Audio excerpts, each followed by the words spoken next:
నిజామాబాద్ జిల్లా ఏర్గట్ట మండలము తహసీల్దార్ వారి కార్యాలయంలో మనం ఉన్నాము.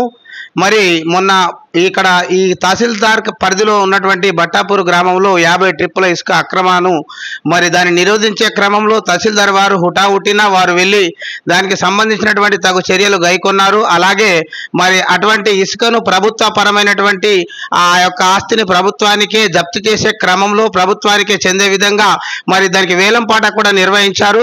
మరి దానికి సంబంధించిన మరింత సమాచారాన్ని అడిగి తెలుసుకునే ప్రయత్నం చేద్దాం. ఇట్టి పట్టుకున్న ఇసుక మా కార్యాలయంలో తహసీల్ కార్యాలయం ఎర్గట్లలో తేదీ 26/6/2024 రోజున 10:30 వేలం పాట వేసినాము. అందులో 11 మంది పాల్గొన్నారు.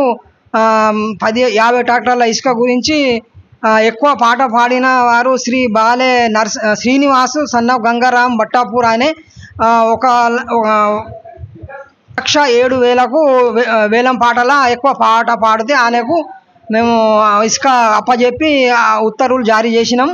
తీసుకుపోవటకు ఆయనకు ఇచ్చేసినాం.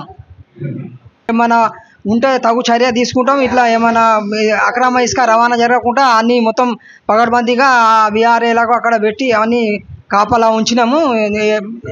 చర్య ఏదైనా చర్య తీసుకుంటాం. మరి రుసుముని మరి ప్రభుత్వ ఖజానాకు జమ చేసి ఉన్నారా?